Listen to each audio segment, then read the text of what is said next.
Hello friends, நம்ம சர்ச்சில் என்ன பார்க்க போகிறோம் அப்படின்னா டான்செட் சீட்டா பிஜிக்கான ரிசல்ட் எப்படி நம்ம செக் பண்ணுறது அப்படின்னு தான் பார்க்க போகிறோம்.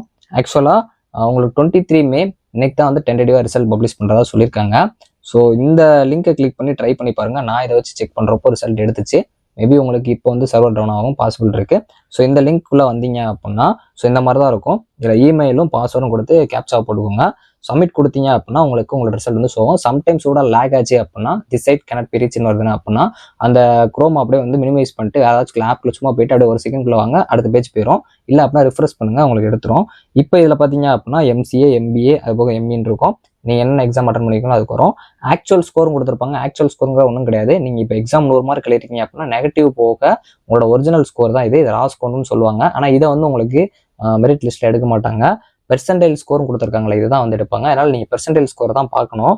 ஸோ மூணாவது நம்பர் ஆஃப் கேண்டிடேட்ஸ் அப்பியர்னு கொடுத்துருப்பாங்க. இல்லை மொத்தம் வந்து எவ்வளோ பேர் எக்ஸாம் எழுதிருக்காங்க காட்டியிருப்பாங்க. இந்த எவ்வளோ பேர் எழுதுனாங்க அப்படிங்கிறத வந்து நீங்கள் பார்க்குறது வந்து எதுக்கு அப்படின்னா அந்த பெர்சன்டைல் ஸ்கோர் இதை வச்சு தான் கால்குலேட் பண்ணுற மாதிரி இருக்கும். ஸோ அதுக்கப்புறம் பார்த்துக்கோங்க. இப்போ இதில் என்ன சொல்லியிருப்பாங்கன்னா பெர்சன்டைல் ஸ்கோர் தான் உங்களுக்கு மெரிட் லிஸ்ட்டில் எடுப்பாங்கன்னு சொல்லியிருப்பாங்க. ஸ்கோர் கார்டை வந்து உங்களுக்கு போஸ்ட்டாவோ இமெயிலோ அனுப்ப மாட்டாங்க. அந்த ஸ்கோர் கார்டு எப்போ ரிலீஸ் பண்ணாங்க அப்படிங்கிறத சொல்லியிருப்பாங்க. சொல்கிறேன், ஏன்னா நீங்கள் வந்து உங்களோட வெப்சைட்டில் நீங்கள் டவுன்லோட் பண்ணிக்கிற மாதிரி தான் இருக்கும். இது வந்து தனியாக போஸ்ட் இமெயிலாம் பண்ண மாட்டாங்க.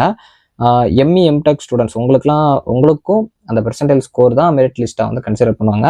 பட் வந்து உங்களுக்கு நார்மலைசேஷன் பண்ணதுக்கப்புறம் தான் அந்த வந்து பெர்சன்டைல் ஸ்கோர் வந்து வரதா சொல்லியிருப்பாங்க. நார்மலைசேஷனும் இல்லை, ஓவராலாக எவ்வளோ பேர் இருக்காங்களோ அதை வச்சு கன்சிடர் பண்ணி ஒரு ஃபார்ம்லாம் மாதிரி போடுவாங்க. அதுக்கப்புறம் உங்களுக்கு பெர்சன்டைல் இது பண்ணுவாங்க. ஸோ இப்போ பெர்சன்டைல் ஸ்கோர்னா ஒன்றும் கிடையாது, நீங்கள் எவ்வளோ பேருக்கு மேலே இருக்கீங்க அப்படிங்கிறதான் அதை வந்து பெர்சன்டேஜில் சொல்லியிருப்பாங்க, அவ்வளோதான். ஸோ இப்போ இந்த ஸ்கோர் கார்டு வந்து எப்போ ரிலீஸ் பண்ணுறா சொல்லியிருக்காங்கன்னா May 27 இருந்து உங்களுக்கு June 27 வரைக்கும் இருக்கும். அதுக்குள்ளே டவுன்லோட் பண்ணிக்கோங்க. ஸோ பார்க்குறீங்க அப்படின்னா உடனே ஸ்க்ரீன்ஷாட்டோ இல்லை டவுன்லோட் பண்ணி வச்சுக்கோங்க. அந்த ஸ்கோர் கார்டாக ரொம்ப மெயின்.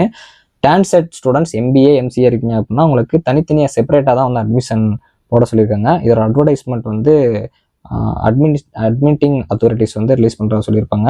சீட்டா PG students ME, MTech, MArch, MPlan students உங்களுக்கு வந்து உங்களோட காலேஜஸ் பிரான்ச்சஸ்லாம் வந்து வெப் போர்ட்டலில் அனானிஸ்டி நோட்டிஃபிகேஷன் விட்டதுக்கப்புறம் பண்ணுற மாதிரி சொல்லியிருப்பாங்க. ஸோ வரலாம் இதுதான். ஸோ நீங்கள் பார்க்குறதா இருந்தால் பெர்சன்டைல் ஸ்கோர் தான் பார்க்கணும். ஸ்கோர் கார்டு வந்துச்சு அப்படின்னா அதை வச்சு நீங்கள் கன்ஃபார்ம் பண்ணிடலாம். May 27 ரெடியாக இருங்க. So all the best. Thanks for வாட்சிங்.